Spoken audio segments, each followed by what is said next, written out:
Okay, this isn't mine. This is my dad's night hauler. Now, my dad's got 3 trucks. He bought them all ready to run, and then him and myself have gone pretty much over each one and completely rebuilt them, or completely redone their wiring, or something along the line. None of them are exactly as they were when he bought them, and this one will be no exception. So we got this. Him and I, we went halves on it. A bit of a Christmas gift for him, really. It was just before New Year. We're having a pretty shit Christmas, so I just wanted to try and cheer him up a bit. And he's always wanted an American truck. Look at a reflection on that paint. So this, I believe it was built by David, good mate of ours from Plymouth. And yeah, got it, used it. I think Dad used it a couple of times, but he really wanted more lights on it. People think I like lights. I get it from Dad, alright?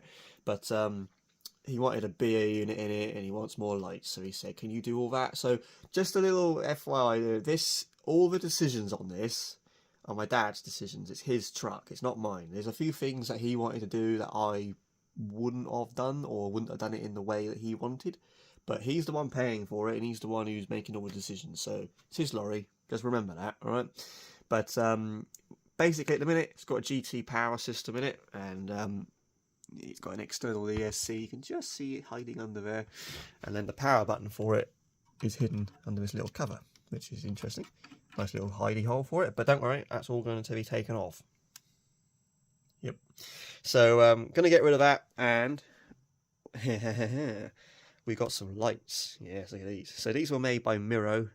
I don't think he's done bars for a night hauler before, so he asked me tons of questions about dimensions and spacings and stuff like that. There are a couple of things I'm going to have to change.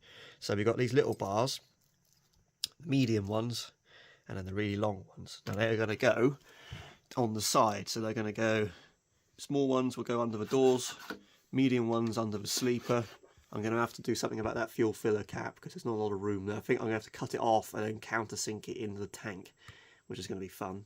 And then the big bars are to go all the way along the bottom step under the fuel tanks and the front and rear steps. So that's going to be cool. So yeah, just polished bars with the orange lights in. They're just going to be marker lights, as the Yanks would say. Chicken lights and chrome will get you home. So it will suit it quite nicely. I'll just sort of show you. It's going to look... I can't really get that one under one-handed, but... Can I get anything? I'll put a picture up so you can see. But yeah, they're going to look cool. Now the I/O for the actual unit itself, so the power button, or the power switch, the volume control, and the data plug, so I can plug it into the computer, they're going to be hidden in this step. So this is the driver's side step, of course. It's an American truck, so it's left-hand drive. And it opens up. And inside you've got a little void where I can put the I/O, you know, the toggle switch for power, volume control and data plug. Massive thank you to Scania Dave, because he had one of these lying around, which I couldn't think of anyone else that would, and I wasn't surprised when he did. So absolute legend, thank you mate. That will go on, replace, on the other side I've got a factory step like this, I'll replace it with that one, which is cool. And then I've got a little box of bits down there, which is full of lights. So we got the beer unit itself, and then we got the beer holder from Model Lighting Solutions. We got a new speaker, which is a tiddly little thing, but I've heard good things about it, so we'll try it. Power switch and volume control. I've got some spare ribbon cables because I always need them. And then these are little marker lights. So just drop that one. Don't worry, got no back here. So these little marker lights, and they're going to go across the top of the sleeper, so they're going to go in the same pattern as the visor, so 3 sort of in the middle and then 1 each side, right along the back edge of the sleeper. He wanted that, which is going to look cool. I'm currently waiting for the beacons to arrive. They're going to go here. American trucks seem to have the beacons hanging off the side of the truck rather than on the cab, so fair enough. And then on the back he wants 4 red lights just below where it says jam first. And then down here he wants 2 white lights, so they'll be reverse lights, and these ones up here will be tail lights. They're just going to be LEDs. I don't know if they're going to be 3 or 5 mil yet, I haven't decided. In the bezels, into black bezels. So coloured lenses or diffused lenses for the red, and the white obviously will just be see-through. But yeah, white will be reverse and the red will be tail lights. And that's all he wants to do on the external lighting. And the only other thing I've kind of talked him into it is we were looking at my friend Pete's night hauler from the Western meet, and I noticed that Pete's got 2 strobe lights hidden behind the grill that I quite like, so I've sort of persuaded Dad to do that as well. So he's going to have 2 strobe lights in behind the grill that you won't really see when they're turned off. No underglow on this. Of course, it will have American engine sounds and Jake brakes and all that. That's what the big thing about the beer unit is. It's going to be set up on the same radio as his Longline, which I recently had here and recently set up on its new radio and did an overhaul and update on it. So the controls for this and the Longline will be identical in terms of the control mapping on the handset itself, just to make it easier for him to use, because he's in his early 60s, bless him, and it can get quite confusing. So I'll set them up identically. The only difference, of course, will be the sounds, and this truck won't have underglow on it. He didn't want that, so I'll use that output for something else.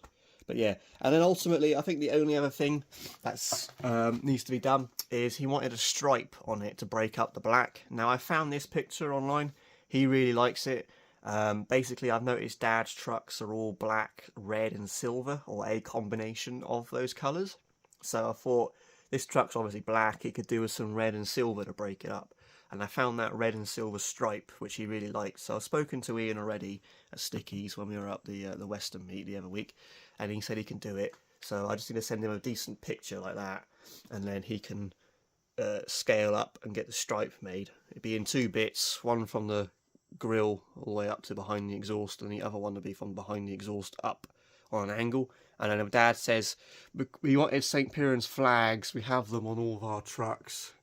You can just see them because we're Cornish and we're proud of where we're from. So we want to put the flags on there. But the problem with St. Piran's flag is, God, I can't believe I just said those words. There are no problems with it. The issue with it is it's black and it won't look right on a black background. So Dad says, well, if you can get the stripe up, can you make it wide enough at the top so the flag will sit on the silver? So that's what we're aiming for. So yeah, new beer unit to replace the GT Power, lots of lights, put on set it all up on a decent control setup on its current radio. It's on a Spectrum DX6, which is Dad's new one. And I might upgrade the steering servo as well. I don't know what's in it. There's nothing particularly wrong with it, but as I'm there, I might as well. And put the stripe on the side. So yeah, a little project should keep me busy for a couple of weeks at least. There's no particular deadline. Well, he wants it done for the Cornwall Model Show, so do I, which is the 2nd weekend in April. So I'm going to be focusing on this for the next few weeks. Shouldn't take me too long. And yeah, I'll show you progress as and when I make it. I've got the beacons on the way currently, and a new steering servo on the way. And then I think I've pretty much got everything to get on with it. So we'll see. But anyway, I will keep you updated on this, and I'll see you in the next one. Cheers.